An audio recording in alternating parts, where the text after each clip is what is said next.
अध्याय 3। कुछ ऐतिहासिक प्रश्न। सीताराम गोयल।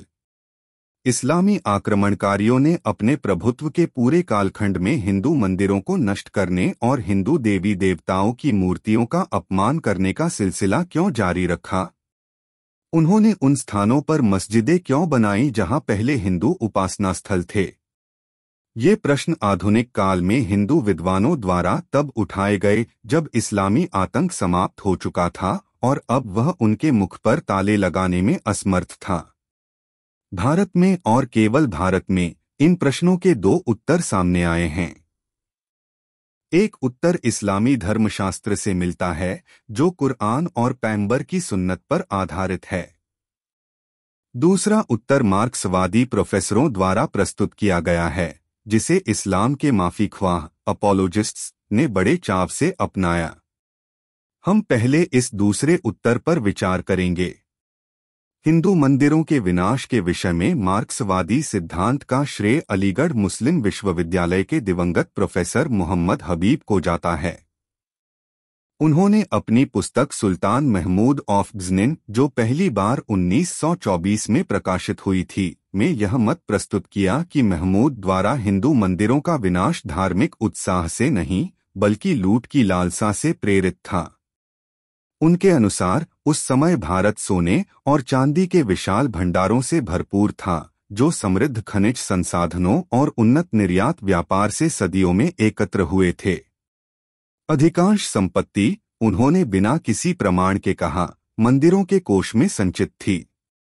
प्रोफेसर ने लिखा, यह असंभव था कि भारतीय मंदिर किसी ऐसे व्यक्ति को जो शक्तिशाली और निर्मम हो उस अधार्मिक कार्य के लिए लालायित न करें, और यह अपेक्षित नहीं था कि महमूद जैसे स्वभाव का व्यक्ति इस्लाम की जो सहिष्णुता है उसे उस सोने को लेने से रोक पाएगा जब स्वयं भारतीयों ने देश की संपत्ति को कुछ गिने चुने स्थानों पर केंद्रित करके उसका कार्य सरल बना दिया था। प्रोफेसर हबीब ने महमूद द्वारा हिंदू मंदिरों के विध्वंस से संबंधित प्रमुख तथ्यों को छुपाया नहीं, यद्यपि उनके वर्णन संक्षिप्त थे और कभी-कभी केवल फुटनोट्स में दिए गए थे। उन्होंने यह भी बताया कि कैसे बगदाद में महमूद की उपलब्धियों का जश्न खलीफा और जनता द्वारा मनाया गया और कैसे इस वीर की तुलना उन पैगंबर के साथियों से की गई जिन्होंने अरब, सीरिया, इराक और ईरान में ऐसी ही विजय प्राप्त की थी। अंतर केवल उनके द्वारा निकाले गए निष्कर्ष में था जो महमूद के समकालीनों तथा इस्लामी इतिहासकारों व धर्मशास्त्रियों से बिल्कुल भिन्न था।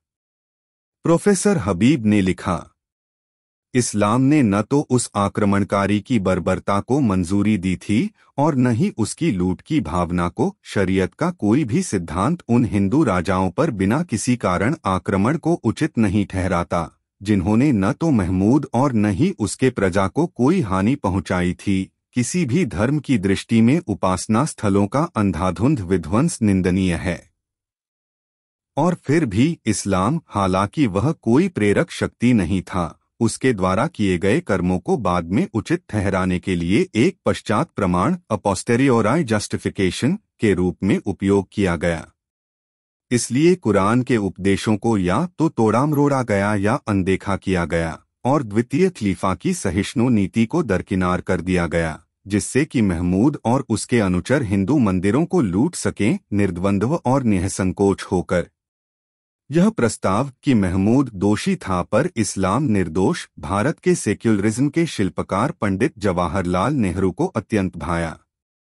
एक पत्र में दिनांक 1 जून 1932 उन्होंने अपनी पुत्री इंदिरा गांधी को लिखा कि महमूद कोई धार्मिक व्यक्ति नहीं था, कि वह मुसलमान तो था परंतु वह बस यूं ही, और यह कि महमूद जो कुछ भी करता वह चाहे किसी भी धर्म से होता वही करता। वास्तव में पंडित नेहरू प्रोफेसर हबीब से भी कहीं आगे बढ़ गए। जहां प्रोफेसर हबीब ने लिखा था कि महमूद ने मथुरा के हजारों मंदिरों को जलाने का आदेश दिया था, हालांकि उसने उनकी वास्तुकला की प्रशंसा भी की थी, वहीं पंडित नेहरू ने केवल यह लिखा कि महमूद ने उन मंदिरों की प्रशंसा की पर यह बात छोड़ दी कि उसने उन्हें नष्ट भी किया था। वही प्री 155 से 156। इस प्रकार हिंदू मंदिरों का एक कट्टर विध्वंसक हिंदू वास्तुकला का एक उत्साही प्रशंसक बनाकर पेश किया गया। महमूद की यह छवि 1946 में प्रकाशित नेहरू की प्रसिद्ध पुस्तक डिस्कवरी ऑफ इंडिया 1982 पुनर्मुद्रण प्री 235 में भी अपरिवर्तित रही। आने वाले वर्षों में प्रोफेसर हबीब का यह सिद्धांत कि हिंदू मंदिरों के विध्वंस का कारण इस्लामी मूर्ति भंजन की विचारधारा नहीं बल्कि लूट की लालसा थी, मार्क्सवादी इतिहासकारों की पार्टी लाइन बन गया। इन इतिहासकारों ने कालांतर में भारत के इतिहास से संबंधित सभी शोध, लेखन और शिक्षण संस्थानों पर नियंत्रण प्राप्त कर लिया। इस विचार को फिर मध्यकालीन भारतीय इतिहास में सभी मुस्लिम मूर्ति भंजन के कृत्यों पर लागू कर दिया गया। इस संदर्भ में इस्लाम या उसकी धार्मिक शिक्षाओं का उल्लेख करना धर्मनिरपेक्षता और राष्ट्रीय एकता के विरुद्ध अपराध बन गया। जो भी इतिहासकार मध्यकालीन मुस्लिम इतिहासकारों द्वारा दर्ज किए गए तथ्यों को सामने लाता, उसे हिंदू सांप्रदायिकतावादी कहकर बदनाम किया जाता। 3 मार्क्सवादी प्रोफेसरों ने एक पुस्तक प्रकाशित की जिसमें उन्होंने विशेष रूप से डॉक्टर आर.सी. मजूमदार पर हमला किया, सिर्फ इसलिए कि वह महान इतिहासकार कम्युनिस्ट राजनीति की बलिवेदी पर सत्य का बलिदान करने को तैयार नहीं थे। यह पुस्तक एक कम्युनिस्ट प्रकाशन संस्था द्वारा छापी गई और इसे भारत की विभिन्न विश्वविद्यालयों में स्नातक और स्नातकोत्तर पाठ्यक्रमों में शामिल कर लिया गया। इतना ही नहीं, इन मार्क्सवादी प्रोफेसरों ने एक नया राजनीतिक तर्क भी खोज निकाला। उनके अनुसार हिंदू मंदिर राजनीतिक साजिशों के केंद्र हुआ करते थे, जिनसे निपटने के लिए मुस्लिम सुल्तानों को मजबूरी में कदम उठाने पड़े। और यदि इस प्रक्रिया में मंदिर नष्ट हो गए तो यह उन सुल्तानों की गलती नहीं मानी जा सकती, क्योंकि वे तो सार्वजनिक व्यवस्था और शांति के हित में काम कर रहे थे। 21 अक्टूबर 1985 को टाइम्स ऑफ इंडिया में प्रकाशित एक पत्र में 12 मार्क्सवादी प्रोफेसर और इतिहासकारों ने औरंगजेब के पक्ष में खुलकर बचाव किया, जिसने मथुरा स्थित केशवदेव मंदिर को नष्ट कर वहां ईदगाह बनवाई थी। उन्होंने लिखा, केशव राय मंदिर की स्थापना राजा वीर सिंह बुंदेला ने जहांगीर के शासनकाल में की थी। यह विशाल मंदिर शीघ्र ही अत्यंत लोकप्रिय हो गया और उसने काफी संपत्ति एकत्र कर ली। औरंगजेब ने इस मंदिर को नष्ट कराया, उसकी संपत्ति लूट ली और उसकी जगह ईदगाह बनवाई। संभवतः औरंगजेब की यह कार्रवाई राजनीतिक रूप से प्रेरित थी, क्योंकि उस समय वह मथुरा क्षेत्र में बुंदेलों और जाटों के विद्रोह से जूझ रहा था। इस्लामी मूर्ति भंजन को लेकर मार्क्सवादी प्रोफेसरों की सफाई तब चरम पर पहुंची जब उन्होंने इसे तथाकथित हिंदुओं द्वारा बौद्ध और जैन पूजा स्थलों के विध्वंस के आधार पर समझाने की कोशिश की। वे अब तक इससे संबंधित संदेहास्पद सत्यता वाले आधा दर्जन से भी कम उदाहरण प्रस्तुत कर सके हैं। संस्कृत साहित्य के कुछ अंशों और कुछ पुरातात्विक स्थलों पर आधारित अटकलें ही इस कहानी को जन्म देने के लिए पर्याप्त रही हैं, जिसे लोकप्रिय मीडिया में बार बार दोहराया गया कि हिंदुओं ने बड़े पैमाने पर बौद्ध और जैन मंदिरों को नष्ट किया। इन आधा दर्जन संदिग्ध उदाहरणों को बढ़ा चढ़ाकर हजारों फिर लाखों तक पहुंचा दिया गया। यह सब एक ऐसी कल्पनाशीलता का परिणाम है जो एक गहरे हिंदू विरोधी पूर्वाग्रह से ग्रस्त है। हाल ही में उन्होंने इस सूची में पूर्व हिंदू भारत के एनिमिस्ट प्रकृति पूजक स्थलों के विध्वंस को भी जोड़ दिया है, चाहे उसका अर्थ कुछ भी हो। और इन तथाकथित तथ्यों को सत्य को छुपाने और झूठ को सुझाने सप्रेश्यो वेरी सजेश्यो फल्सी के साथ परोसा गया है। कुछ उदाहरणों से बात स्पष्ट होगी। 1. श्रीलंका के एक बहुत ही उत्तरकालीन बौद्ध ग्रंथ में पुष्यमित्र शुंग ईसा पूर्व 2री शताब्दी के राजा पर आरोप लगाया गया है कि वह बौद्ध भिक्षुओं के सिर लाने वालों को पुरस्कार देता था। केवल इस एक संदर्भ के आधार पर पुष्यमित्र को ब्राह्मणवादी प्रतिक्रिया का प्रतीक घोषित कर दिया गया, जो आगे चलकर गुप्त युग में चरम पर पहुंची। लेकिन यह कभी नहीं बताया जाता कि भरहुत और सांची जैसे प्रसिद्ध बौद्ध स्तूप और विहार पुष्यमित्र के शासनकाल में ही बने और फले फूले। और न ही यह बताया जाता है कि गुप्त सम्राटों और रानियों ने बौद्ध विहारों का निर्माण और दान बोध गया, नालंदा, सारनाथ आदि अनेक स्थलों पर किया था। दो मदुरा के एक पांड्य राजा को जैनों का उत्पीड़क कहा गया है। यह उल्लेख एक शैव धर्म ग्रंथ में मिलता है, क्योंकि वह राजा बाद में शैव बन गया था। लेकिन वही ग्रंथ यह भी बताता है कि वह राजा पहले एक कट्टर जैन था और उसने शैवों को सताया था। मार्क्सवादी इतिहासकारों द्वारा जैनों पर अत्याचार की बात तो जोर शोर से बताई जाती है, परंतु शैवों पर हुए अत्याचार की बात पूरी तरह छुपा दी जाती है। 3 कल्हण की राजतरंगिणी के अनुसार कश्मीर के राजा हर्ष ने सोने चांदी के लिए हिंदू और बौद्ध मंदिरों को लूटा।